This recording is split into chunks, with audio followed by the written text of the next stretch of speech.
Halo, kembali dengan saya Alvin Lim dari LQ Indonesia Law Firm dan Saya Sugi dari LQ Indonesia. kembali kami hari ini ingin berbicara tentang investasi bodong karena semua orang sudah tahu bahwa LQ adalah pelopor di dalam firma hukum yang bergerak di bidang investasi bodong. Jadi kami ini sebagai pelopor dalam mengambil langkah pidana dan menghajar dan membasmi seluruh perusahaan-perusahaan investasi bodong yang berusaha menipu masyarakat Indonesia. Nah, hari ini saya mau berbicara khusus tentang segmen robot trading, ya. Tapi sebelum itu, mari kita dengarkan sedikit, ini ada pesan dari Bapak Presiden kita tentang investasi bodong. Sektor jasa keuangan juga tidak bisa kuat tanpa didukung pergerakan sektor real. Jika sektor jasa keuangan hanya memikirkan keuntungan semata tanpa menggerakkan sektor real, akan berpotensi munculnya skema Ponzi, munculnya investasi bodong, penipuan investasi dan sejenisnya. Beragam model penipuan yang sangat merugikan masyarakat. Persoalan-persoalan seperti ini juga menjadi tugas kita bersama. Baik, kita sudah dengar ya kata-kata Bapak Presiden kita yang terhormat. Dan yang terakhir dia bilang, ini menjadi tugas kita bersama. Nah, dari sinilah LQ Indonesia Law Firm kami terbeban untuk memberikan edukasi hukum ya di bidang investasi bodong, terutama robot trading. Kenapa saya mau berbicara tentang robot trading di sini ya? Dalam seminggu terakhir ini sudah banyak orang berkonsultasi kepada saya. Mereka menanyakan dari Net89, dari DNA Pro, dari Viral Blast, dan yang terakhir dari Millionaire Prime ya, sudah datang ke LQ dan menanyakan. Lucunya, orang-orang ini yang datang ke saya ini orang-orang pintar, orang-orang kaya, orang-orang savvy. Apa itu maksudnya? Jadi dari sisi pendidikan itu mereka lulusan kuliahan S1, intelektual ada. Dari sisi keuangan, yang kemarin saya ketemuin di Hotel Mercure malam-malam, itu adalah seorang kaya ya, pengusaha kaya yang naik Lamborghini dari Bali di situ. Jadi saya lihat ini orang-orang kaya, orang-orang pinter, tapi kok kemakan investasi bodong lagi. Skema Ponzi yang tadi Bapak Presiden Jokowi sudah bilang, investasi bodong skema Ponzi ini merugikan masyarakat. Ya, jadi saya mau kasih tahu dulu nih ya tentang robot trading. Ini lagi hot saat ini ya. Karena mereka udah pada datang ke kami menanyakan konsultasi hukum, disitulah kami terbeban untuk memberikan edukasi hukum. Jadi kalau kita googling di Google, terus kita klik robot trading, di search-nya di sini ya, muncul ini banyak nama dan banyak advertising tentang robot trading. Nah, kemarin pun saya berbicara dengan salah satu orang YouTuber, dia bilang, Pak Alvin, saya ditawari robot trading. Dan juga sebenarnya teman baik saya juga sudah menawarkan saya beberapa bulan yang lalu. Ya, jadi dia datang menawarkan saya Net89 di sana. Dan bahkan saya ketemu sama yang mengaku sebagai ownernya di situ ya, Pak Andreas ya. Saya datang ke kantornya. Simpel aja, seluruh investasi bodong punya ciri-ciri yang sama teman-teman. Jadi tolong masyarakat ya nanti ke depannya jangan terus masuk ke lubang jeratan yang sama. Tadi Bapak Presiden Jokowi sudah bilang, kenapa banyak orang masuk ke investasi bodong? Beliau pintar, dia bilang karena pertumbuhan sektor real ada di bawah pertumbuhan sektor jasa keuangan. Jadi maksudnya IHSG itu berkembang tinggi. Sedangkan sektor real, yaitu pabrik-pabrik, bisnis-bisnis, usaha-usaha di lapangan, itu hancur, jeblok di situ. Disitulah orang misalnya dia tidak punya kerjaan, omsetnya turun, berpikir gimana nih cara gue cari untung, ya. Dia coba masuklah ke sektor jasa keuangan. Salahnya mereka masuk ke sektor jasa keuangan yang bukan sebagai investasi, tetapi spekulasi, judi dan penipuan, ya. Bagaimana cara menentukan bedanya? Simple teman-teman, simple. Ya, investasi itu satu, resiko harus bisa di-manage. Resikonya itu harus bisa dikontrol. Ya, jadi kalau misalnya kita punya bisnis, itu masih investasi. Kenapa? Bisnis kita bisa kontrol resiko. Misalnya saya punya uang 1 miliar, saya mau diri restoran deh, gitu kan.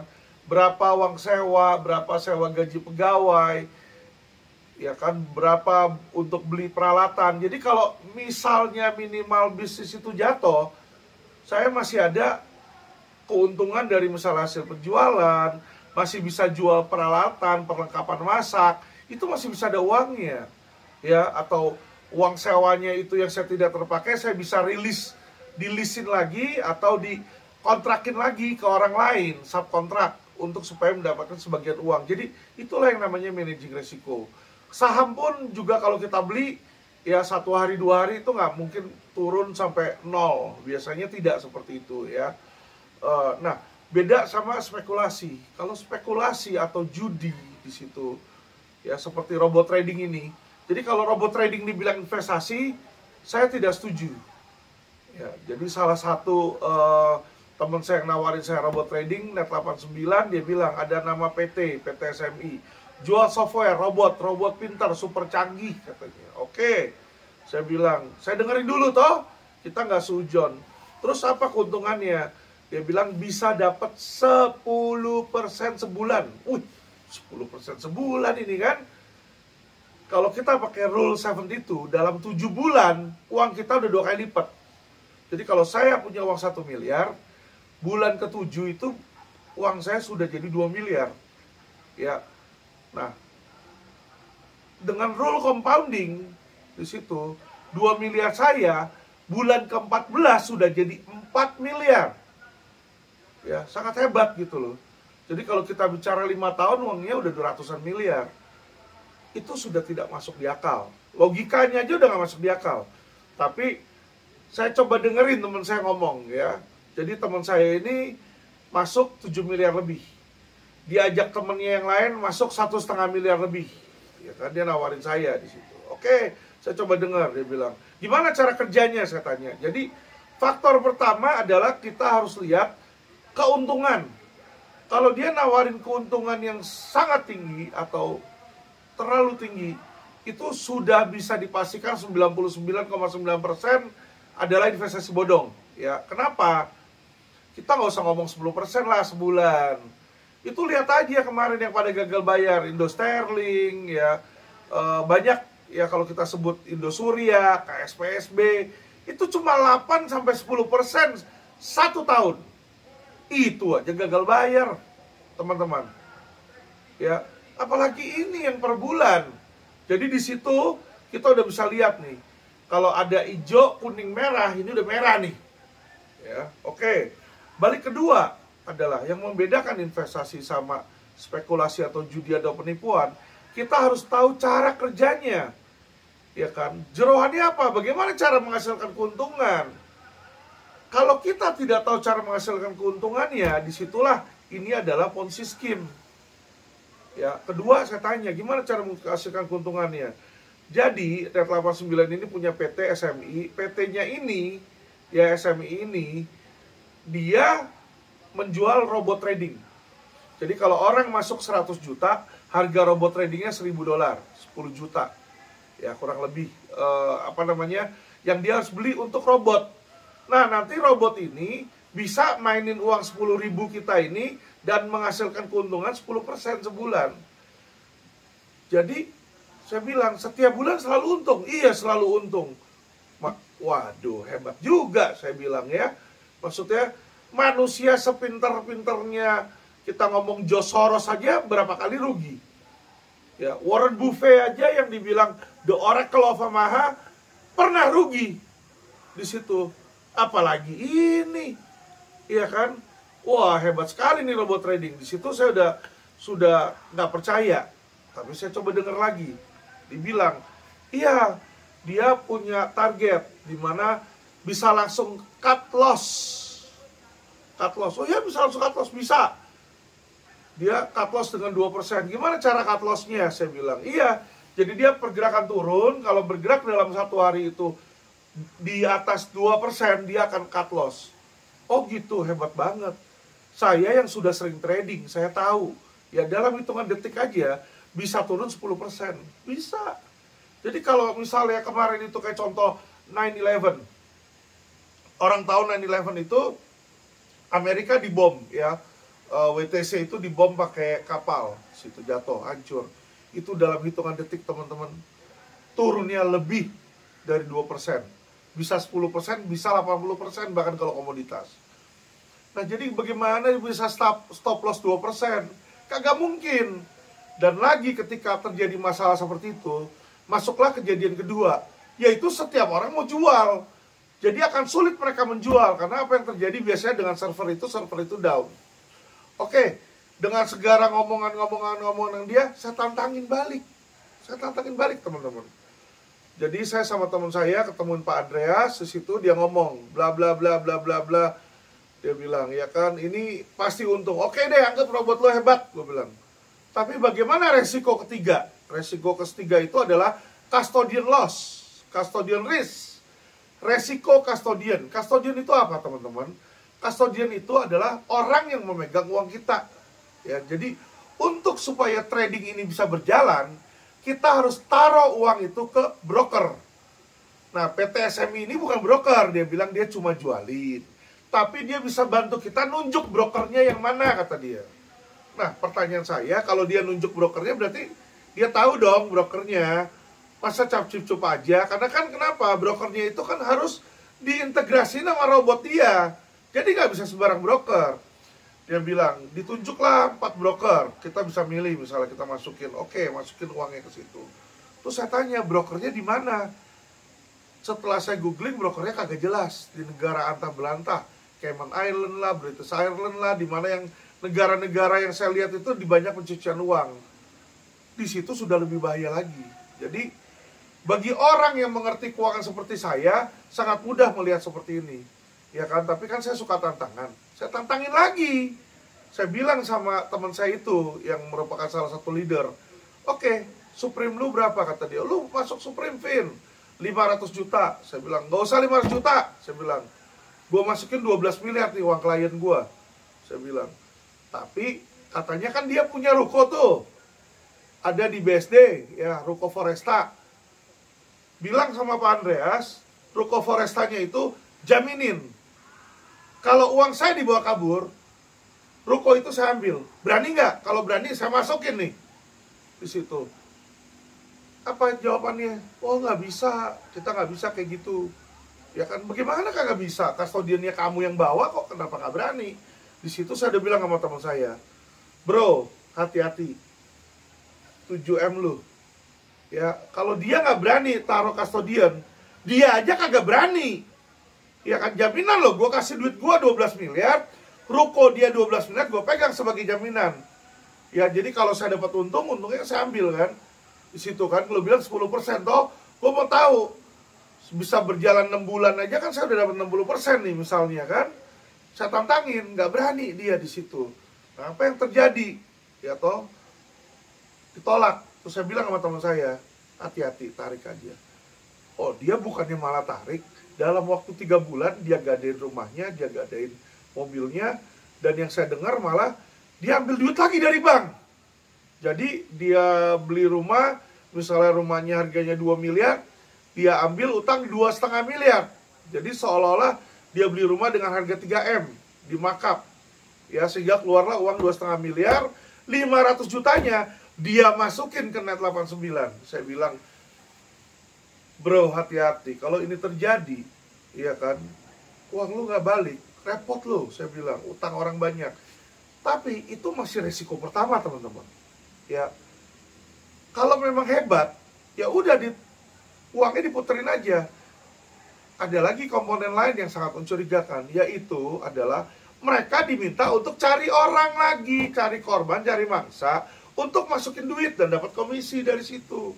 Apa yang terjadi? Teman saya ini, dia ajaklah saudaranya, tantenya, teman baiknya, keluarganya, masuk semua di situ. Cepret!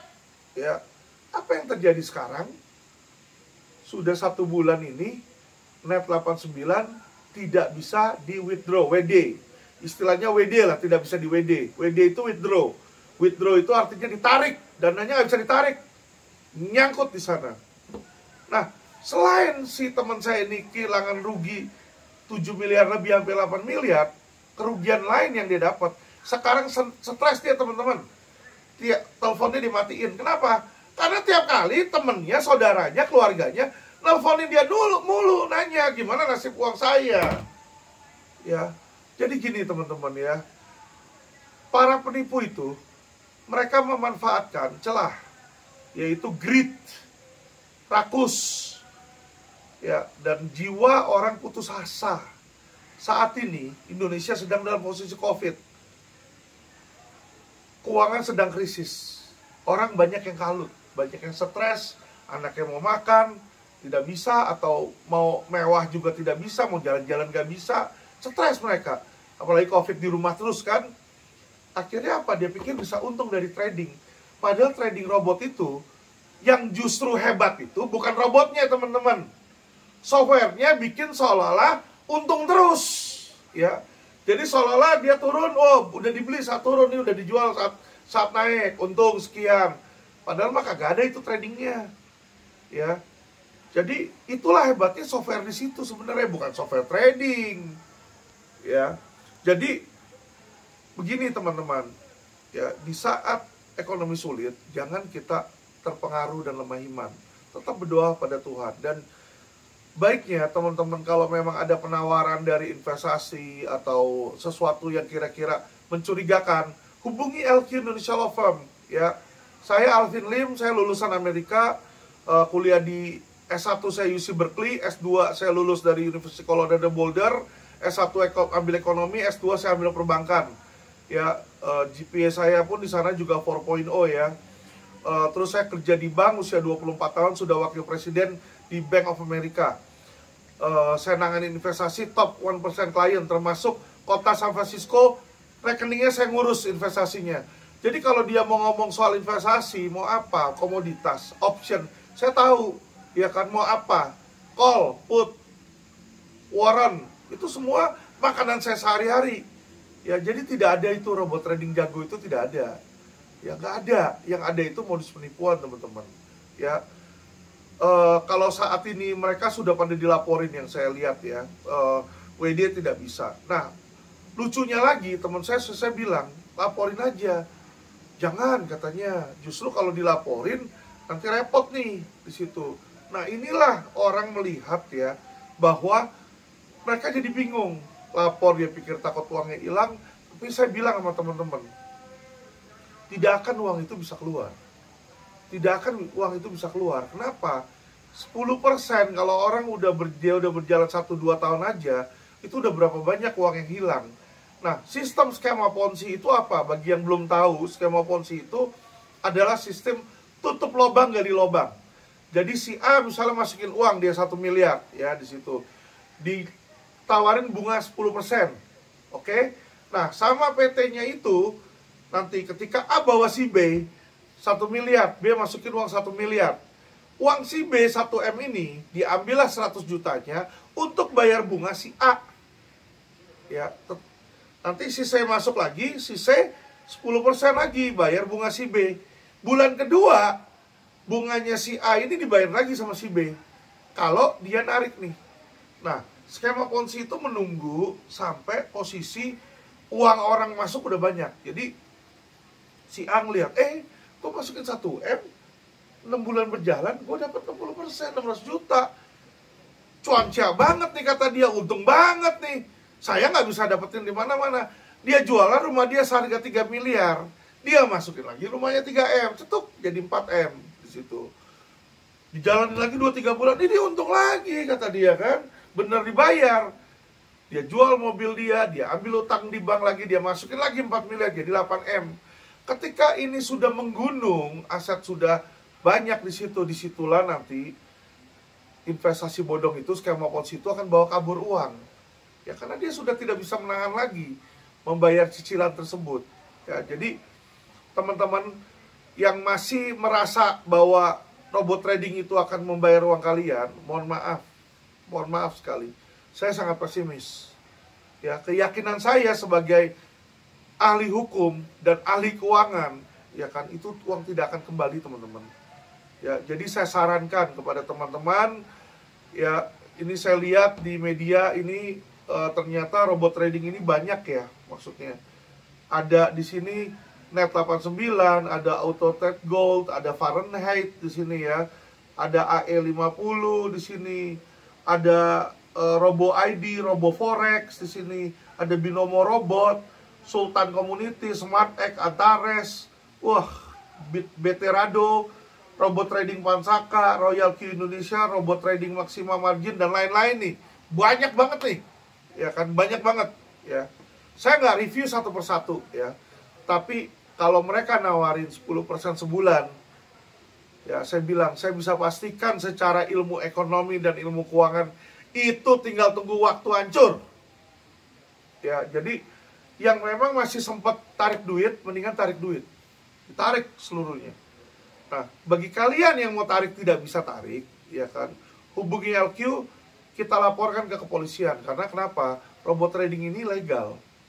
Ya, ilegal. Apalagi kalau dia bilang menjanjikan 10%, itu BS itu. Nggak mungkin itu, impossible. 10% sebulan itu impossible.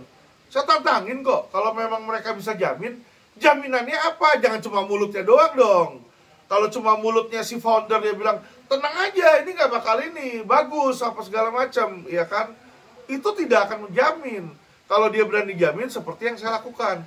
Gue punya uang 12 miliar, gue masukin ke lu 12M gue. Ruko lu mana 12M? Sini jaminin. Kita bawa ke notaris, sertifikat, pegang sama notaris. Kalau sampai uang saya tidak bisa saya tarik, ruko kamu saya ambil. Nah, tidak ada yang berani, teman-teman. Tidak ada yang berani. Ya. Nah, disitulah makanya saya bilang, bagi yang memang tidak mengerti, tolong jangan sembarangan masukin uang. Karena kenapa? Lucu, nanti kalian juga akan menjadi bahan cemooh gitu ya. Jadi berapa kali saya lapor polisi, kadang ada oknum polisi yang malah, ini goblok juga sih orangnya. Mana ada itu persentase 10%. Ya dalam hati saya bilang, ya mungkin istilah goblok terlalu kasar ya. Kalau menurut saya ini ya buta keuangan lah gitu loh. Maksudnya mereka tidak mempunyai pemikiran keuangan yang mapan. Tetapi kalau saya lihat-lihat lah, lulusan S1 bisa punya Lamborghini, masa kagak ngerti keuangan ya toh? Ternyata di luar pengetahuan tentang keuangan bermainlah apa? Emosional, yaitu greed. Greednya itu berpengaruh di mana bisa kaya cepat ya. Tolong itu kita hindarin. Kedua, jangan gampang percaya. Dari kasus Binomo Indra Kents yang ditahan di situ. Indra Kents itu dia bilang dia influencer, suruh masuk ke Binomo, bisa untung. Ternyata pada rugi tuh. Ya kan? Yang untung siapa? Influencernya yang bilang suruh masuk. Dia yang bisa punya gedung mewah, rumah mewah. Ya, jadi pesan saya kedua adalah kepada para influencer ya. Saya lihat di sini di Google seringkali saya buka YouTube, saya buka Instagram, keluar tuh ya forex, keluar robot trading, keluar iklan-iklan di situ ya. Yang ketika saya search ke halaman OJK tidak terdaftar. Ya. Pesan saya kepada influencer ya, terutama influencer terkenal juga saya lihat nih mulai masuk nih, mulai mempromosikan. Saya tahu mereka dapat uang, mungkin dapat komisi untuk iklan. Tapi mereka sebagai public figure, mereka punya moral responsibility. Untuk apa? Ya kan? Untuk jangan sampai dia itu dengan kepintaran dia bodoh-bodohin orang lain, kasihan itu. Ya, dan itu bukan tindakan integritas yang bagus. Kedua, hal yang dilakukan itu pun influencer itu kalau seperti itu juga adalah perbuatan ilegal atau melawan hukum ya. Jadi sebagai influencer sebelum mengendorse sebuah produk, tolong dilihat dulu produknya legal atau tidak. Produk ini palsu atau tidak, nipu atau tidak ya. Karena apabila itu produk penipuan, mohon maaf influencer, kalian pun nanti akan terjerat pasal 55 atau pasal 56. Jungto 5556 KUHP, yaitu kalau 55 itu ikut serta, 56 itu pembantuan ya. Jadi jangan sampai kalian karena uang komisi sedikit terseret, nanti kalau kena pasal TPPU, aset kalian disita, bisa dimiskinkan ya. Jadi saya ingatkan, tolong, seperti yang tadi Bapak Presiden bilang, ini tanggung jawab kita bersama. Bukan hanya tanggung jawab kepolisian, bukan hanya tanggung jawab LQ Indonesia Law Firm, tapi tanggung jawab semua teman-teman ya. Tolong video edukasi ini teman-teman bantu share ke mereka yang kira-kira membutuhkan. Kenapa? Banyak orang buta keuangan, ya, banyak orang buta keuangan. Biar mereka sedikit mengerti tentang dasar-dasar keuangan. Ya, jadi investasi itu harus nomor satu, resiko dan return itu selalu ya sejajar. Jadi maksudnya apa sejajar? Kalau kamu ditawarin sebuah produk yang dibilang untungnya bakal tinggi, ya kan, pastikan resikonya juga pasti tinggi. Jadi kalau dia bilang, Pak, masuk Pak, ini dapat 10% sebulan, resikonya gimana kata Pak Sugi? Nggak ada resiko, saya bilang. Itu bohong. Bohong teman-teman. Jadi kalau returnnya tinggi, bunga atau potensi keuntungan tinggi, sudah pasti dapat dipastikan, resikonya juga tinggi. Benar nggak Pak Sugi? Itu satu ya. Kedua yang harus dipastikan adalah yang pegang duit saya ini siapa? Ini custodian risk. Siapa yang pegang duit saya? Itu yang patut ditanyakan. Kalau dia bilang, ada, tenang, ada broker. Broker mana? Broker Indonesia bukan? Bukan.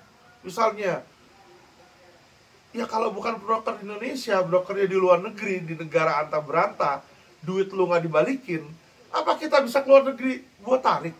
Benar nggak? Ya kalau yang kayak begitu jangan. Itu yang kedua, ya kan, tentang siapa brokernya di sini. Ketiga, dilihat dulu masuk di akal nggak ini, ya, masuk di akal nggak bisa menghasilkan seperti itu. Most likely nggak masuk di akal ya jangan di situ ya. Jadi tolong teman-teman, sebelum taruh uang perhatikan 3 tersebut. Semua orang mau kaya, saya juga mau kaya, siapa orang juga mau kaya. Tetapi jangan sampai ngarapin untung malah jadi buntung. Mending kalau buntung, udah buntung uang kita hilang, kita dikejar-kejar teman. Yang lebih parah teman-teman, nanti ketika kalian dapat komisi, kalian bawa masuk teman kalian dapat komisi, terus teman kalian marah, teman kalian lapor polisi, misalnya dia pakai LQ lapor polisi, yang ngajak dia pun bisa dianggap sebagai marketing dan akan kena hukumannya juga. Ya, dan saya ingatkan ya, pidana ini bukan cuma penipuan penggelapan nanti masuknya, tetapi pasti masuk TPPU. Apa itu TPPU? Tindak pidana pencucian uang, mencuci uang. Ya, jadi kalau uang seseorang dibawa masuk, dialihkan ke luar negeri, terus diambil sama si ownernya, dibeliin aset tetek bengek di situ, itulah sudah merupakan pencucian uang. Yaitu mengalihkan, ya kan, dia nanti ada placementnya di situ, ada filteringnya, ada layeringnya dibuat. Supaya apa? Uang itu dicuci seolah-olah uang bersih lagi masuk ke dia. Ya, jadi itu ancaman pidananya 20 tahun. Jadi teman-teman, sebelum nanti masukin uang terus ngajak teman kalian, ngajak saudara kalian, berpikir, gue masuk ke sini, hilang uang, plus nanti bisa masuk penjara. Ya, ini yang harus dijaga, jangan sampai ini terkena ke teman-teman ya. Jadi saya sarankan kepada kalian yang nggak bisa WD, harap segera hubungi LQ Indonesia Law Firm. Selama ini teman-teman LQ Indonesia Law Firm punya prestasi, kemampuan untuk bisa menarik uang itu kembali ya. Jadi kayak contoh Koperasi Millennium, kalau dia nggak mau bayar ya dijeblos. Tapi selain dia jeblos, aset-asetnya ditarik. Kayak contoh Indra Kents kan. Indra Kents itu kerugian pelapor cuma 3,8 M. Tapi aset yang disita tuh udah puluhan miliar itu sama Mabes Polri ya. Jadi itulah dari nanti aset yang disita itu kalian bisa kemungkinan mendapatkan uang kalian kembali. Justru kalau kalian tidak lapor, kalian memberikan kesempatan kepada para pemilik itu untuk, ya kan, untuk apa? Untuk membawa kabur uang kalian. Jadi teman-teman, segeralah, ya kan, yang nggak bisa WD itu laporin polisi. Ya, jadi jangan dibilang, waduh ini alasan begini-begini. Mereka sudah melanggar hukum. Kalian taruh uang, nggak bisa WD itu juga sudah melanggar hukum. Itu sudah masuk unsur penggelapan. Mengambil sesuatu yang sebagian atau seluruhnya milik orang lain. Penipuannya juga sudah ada. Kalau dia bilang bisa untung 10%, dia sendiri nggak berani menjaminkan ruko dia untuk dimasukin. Itu namanya apa? Namanya penipu di situ. Ya, kalau dia memang merasa benar, dia tahu benar, Kenapa enggak? Kan saya masukin uang saya, tapi jaminan ruko dia kan. Sama aja kalau dia ternyata nggak benar di situ, rukonya saya ambil. Nah justru lah karena kalau orang pemiliknya aja tidak berani menjamin, nyuruh orang masukin situ ya. Jadi segera lapor polisi. Segera lapor polisi. Kalau bisa jangan lapor sendiri, karena dari pengalaman yang ada, contoh Koperasi Milenium itu yang lapor puluhan, bahkan ratusan LP di seluruh Indonesia. Ya, pada nggak jalan. Yang jalan laporan LQ. Jadi kenapa laporan LQ bisa jalan? Karena didampingi oleh lawyer. Jadi jangan sendiri ya. Dampingi oleh lawyer, dan kalau bisa lawyer yang ngerti keuangan, yang punya background atau latar belakang keuangan, investasi.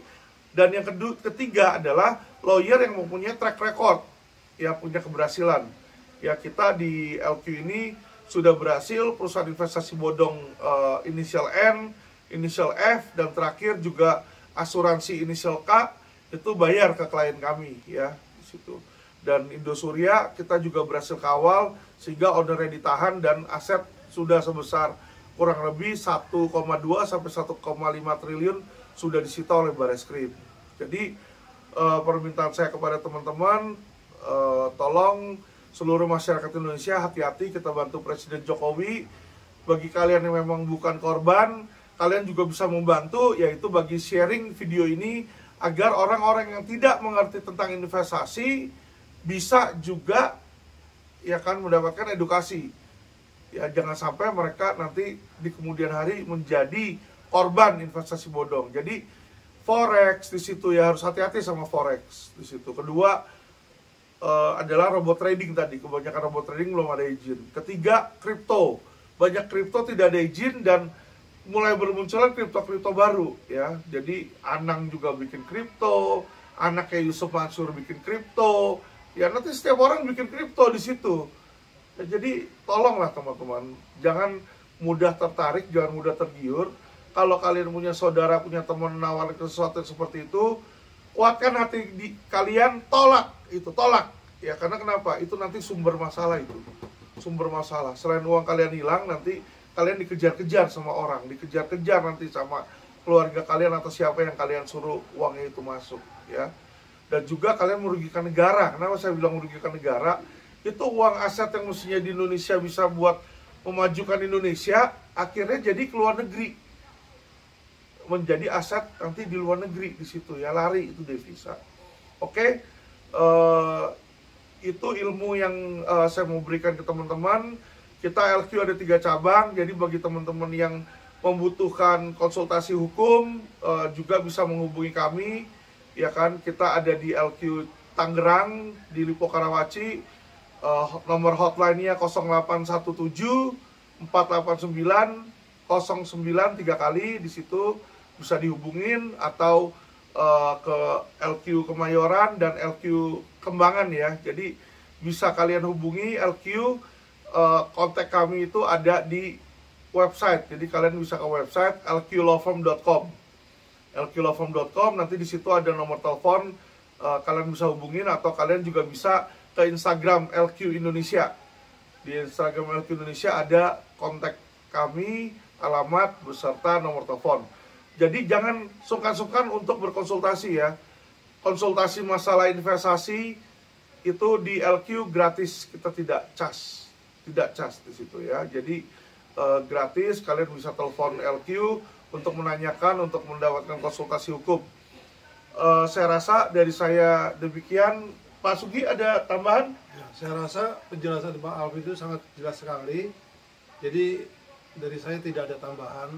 Apa yang disampaikan Pak Alvin sangat jelas sekali. Demikian. Oke, terima kasih teman-teman. Semoga video ini bisa berguna. Tolong dibantu share ke teman-teman yang lain. Jadi jangan sampai teman atau keluarga kalian menjadi korban investasi bodong ya. Terima kasih, salam cerdas hukum.